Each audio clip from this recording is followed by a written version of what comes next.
Hi dears, എല്ലാ മക്കൾക്കും ജിയോമെട്രിൻ്റെ മറ്റൊരു ക്ലാസ്സിലേക്ക് സ്വാഗതം. ഇന്നത്തെ ക്ലാസ്സിൽ നമ്മൾ നോക്കുന്നത് 5ാം ക്ലാസ്സിലെ മക്കൾക്ക് അടിസ്ഥാന പാഠാവലിയുടെ ചെറിയ മോഡൽ ക്വസ്റ്റ്യൻ പേപ്പറാണ് കേട്ടോ. ക്ലാസ്സിലേക്ക് കടക്കുന്നതിന് മുന്നേയായി ചാനൽ ആദ്യമായി കാണുന്നവരാണെങ്കിൽ ഒന്ന് സബ്സ്ക്രൈബ് ചെയ്ത് സപ്പോർട്ട് ചെയ്യാൻ മറക്കല്ലേ. അതുപോലെ വീഡിയോ നിങ്ങളുടെ കൂട്ടുകാരിലേക്ക് കൂടെ ഷെയർ ചെയ്ത് കൊടുക്കുകയും വേണം കേട്ടോ.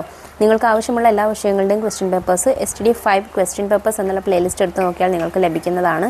ഇനി ക്ലാസ്സുകൾ വേണമെങ്കിൽ STD 5 2024 എന്നുള്ള പ്ലേലിസ്റ്റ് എടുത്ത് നോക്കിയാൽ മതി കേട്ടോ. അപ്പോൾ ശരി, നമുക്ക് നേരെ ക്ലാസ്സിലേക്ക് കിടക്കാം.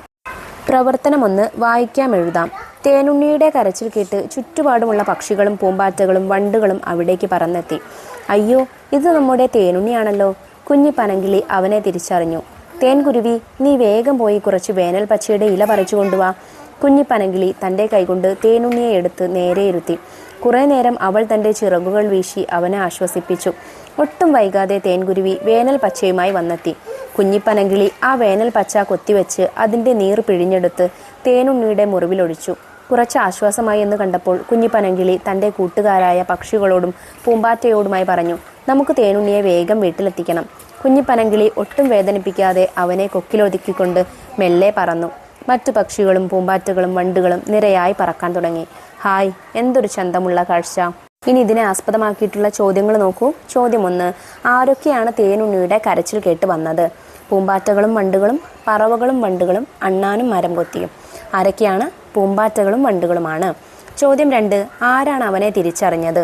തേൻകുരുവി, കുഞ്ഞിപ്പനങ്കിളി, പൂമ്പാറ്റ. കുഞ്ഞിപ്പനങ്കിളിയാണ് തിരിച്ചറിഞ്ഞത്. ചോദ്യം 3, കുഞ്ഞിപ്പനങ്കിളി എങ്ങനെയാണ് തേനുണ്ണിയെ ആശ്വസിപ്പിച്ചത്? എങ്ങനെയാണ്? തൻ്റെ ചിറകുകൾ വീശി അവനെ ആശ്വസിപ്പിച്ചു.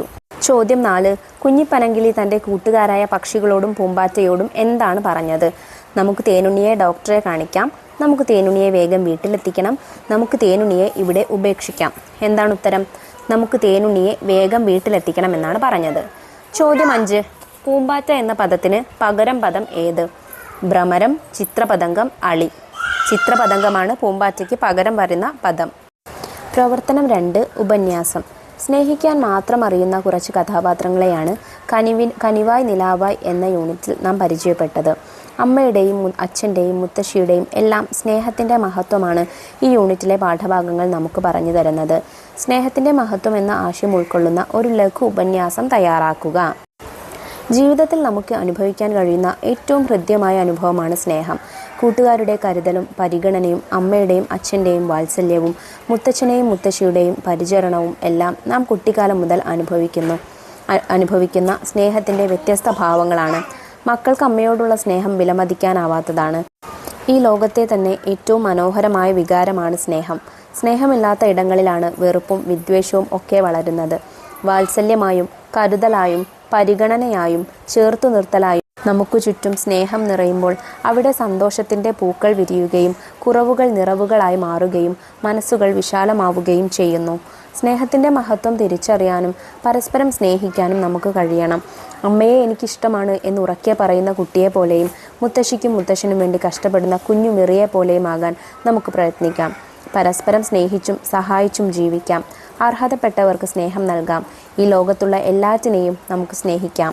പ്രവർത്തനം 3, സംഭാഷണം തയ്യാറാക്കുക. കുഞ്ഞിന് പരിക്ക് പറ്റി കരഞ്ഞപ്പോൾ ഓടി വന്ന അമ്മ കുഞ്ഞിനെ വാക്കുകൾ കൊണ്ട് ആശ്വസിപ്പിച്ചു. അമ്മയും കുഞ്ഞും തമ്മിൽ നടന്ന സംഭാഷണമായി പരിക്കേറ്റ കുട്ടി എന്ന കവിതയിലെ സന്ദർഭങ്ങൾ മാറ്റിയെഴുതുക. അമ്മ: എന്തുപറ്റി മോനെ, എന്തിനാ കരഞ്ഞത്? കുട്ടി: അത് അമ്മ എന്നെ തല്ലരുത്, ഞാൻ പറയാം. അമ്മ: തല്ലില്ല മോനെ, മോൻ കാര്യം പറ. എന്തിനാ അമ്മയുടെ മോൻ കരയുന്നത്? കുട്ടി: പനിനീർപ്പൂ പറിക്കാൻ പോയപ്പോൾ എൻ്റെ കൈ മുള്ളുകൊണ്ട് മുറിഞ്ഞു. അമ്മ: അയ്യോ, എന്നിട്ടോ? ചോര വന്നോ? കുട്ടി: ഇല്ലമ്മേ, ആ മാവിൽ കയറിയപ്പോഴും ഞാനൊന്ന് വീണു, കാൽ ചതഞ്ഞു. മുറിയിലെ ഭിത്തിയിൽ തൂക്കിയിട്ടിരുന്ന പടം എടുത്തപ്പോൾ താഴെ വീണു, അതെൻ്റെ നെറ്റിയിലാണ് വന്ന് വീണത്. അമ്മ: എന്തിനാ അമ്മയുടെ മോൻ അങ്ങനെയെല്ലാം ചെയ്തത്? കുട്ടി: അമ്മ എന്നെ വഴക്ക് പറയല്ലേ. പിന്നെയും ഞാൻ കട്ടിലിൽ കയറി ചാടി കളിച്ചു. അപ്പോൾ തറയിൽ വീണു കവിളും മുറിഞ്ഞു. അമ്മ: സാരമില്ല കേട്ടോ, വേദനയൊക്കെ മാറിക്കോളും. കളിക്കിടെ മുറിവ് പറ്റുന്നത് കുട്ടികൾക്ക് സാധാരണയാണ്. അമ്മയുടെ മോൻ അതൊരു അലങ്കാരമായി കരുതിയാൽ മതി. ഇനി കളിക്കുമ്പോൾ സൂക്ഷിക്കണം കേട്ടോ. കുട്ടി: ഇപ്പോൾ എൻ്റെ വേദനയൊക്കെ മാറി. ഇനി കളിക്കുമ്പോൾ ഞാൻ സൂക്ഷിച്ചോളാം. അമ്മ: അമ്മയുടെ ചക്കരക്കുട്ടി. പ്രവർത്തനം 4, ഡയറി കുറിപ്പ്. അച്ഛനും അമ്മയും നഷ്ടപ്പെട്ട അന്ധയായ മെറി എന്ന പെൺകുട്ടിയെ നന്മപ്പൂക്കൾ എന്ന കഥയിൽ നിങ്ങൾ കണ്ടല്ലോ. ദുരിതം നിറഞ്ഞ അവളുടെ ജീവിതത്തിൽ അവളുടെ കൂട്ടുകാർ സഹായത്തിനെത്തുന്നു. തൻ്റെ ജീവിതാനുഭവങ്ങളും കൂട്ടുകാരുടെ സഹായങ്ങളും ഒരു ഡയറി കുറിപ്പിൽ മിറി രേഖപ്പെടുത്തുകയാണെങ്കിൽ എങ്ങനെയുണ്ടാവുമെന്ന് എഴുതി നോക്കൂ. ഡയറി എഴുതുമ്പോൾ ശ്രദ്ധിക്കുക, ഡേറ്റും ദിവസവും ഇടാനായിട്ട് മറക്കരുത്. അതിന് പോയിന്റ് ഉണ്ടായിരിക്കും കേട്ടോ. 12/12/2024 വ്യാഴം. ഇന്നെനിക്ക് ഏറെ സന്തോഷവും സങ്കടവും നിറഞ്ഞ ദിനമാണ്. എൻ്റെ കണ്ണുകൾക്ക് കാഴ്ചയില്ല എന്നറിഞ്ഞിട്ടും എൻ്റെ കൂടെ നിന്ന സുഹൃത്തുക്കൾ ഇന്നെനിക്ക് നൽകിയത് മതിക്കാനാവാത്തതാണ്. ഇതൊന്നും എൻ്റെ മാതാപിതാക്കൾ അറിയുന്നില്ലല്ലോ എന്ന സങ്കടവും എന്നിലുണ്ട്. എൻ്റെ കൂട്ടുകാരോടൊപ്പം എൻ്റെ അധ്യാപകരും എനിക്ക് ചെയ്തു തന്നത് മറക്കാനാകില്ല. ഇനിയും എനിക്ക് ഉയർച്ചയിലെത്തണം. മുത്തശ്ശനെയും മുത്തശ്ശിയെയും നല്ലപോലെ നോക്കണം. അവർക്ക് വേണ്ടി കഷ്ടപ്പെടുന്നതിന് അർത്ഥമുണ്ടാവണം. എൻ്റെ കൂട്ടുകാർ എന്നെ സഹായിച്ചതിൽ ഒരിക്കലും ഖേദം പറയരുത്. നന്നായി പഠിക്കണം. അച്ഛൻ്റെയും അമ്മയുടെയും ആഗ്രഹം പൂർത്തിയാക്കണം. ഇനിയുള്ള എൻ്റെ ദിവസങ്ങൾ അതിനുവേണ്ടി ശ്രമിക്കാനുള്ളതാണ്. അപ്പോൾ മക്കളെ, ഈ ചോദ്യപേപ്പറിൽ നമ്മൾ ഇത്ര ചോദ്യങ്ങളെ ഡിസ്കസ് ചെയ്യുന്നുള്ളൂ. ഡയറി, താരതമ്യക്കുറിപ്പ്, ഉപന്യാസം ഇതെല്ലാം എന്ത് ചെയ്യുക, നല്ലതുപോലെ ഒന്ന് എങ്ങനെയാണ് എഴുതുന്നത് എന്നൊക്കെ പഠിച്ചിട്ട് പോവുക. നല്ലപോലെ വായിക്കുക. വീണ്ടും വീണ്ടും വീഡിയോ കണ്ട് വായിച്ചാൽ തന്നെ നിങ്ങൾക്ക് കുറേ പോയിൻറ്റ്സൊക്കെ ഉള്ളിൽ വയ്ക്കാനായിട്ട് സാധിക്കും കേട്ടോ. മറ്റു ചോദ്യപേപ്പറുകൾ നമ്മൾ വൈകാതെ അപ്ലോഡ് ചെയ്യുന്നതാണ്. അത് കിട്ടുന്നതിന് വേണ്ടി ചാനലൊന്ന് സബ്സ്ക്രൈബ് ചെയ്ത് തൊട്ടടുത്ത് കാണുന്ന ബെല്ലൈക്കണിൽ ഓൾ ബട്ടൺ പ്രസ് ചെയ്തേക്കാൻ മറക്കരുതേ. അപ്പോൾ ശരി, നമുക്ക് അടുത്ത ക്ലാസ്സുമായി വീണ്ടും കാണാം. താങ്ക്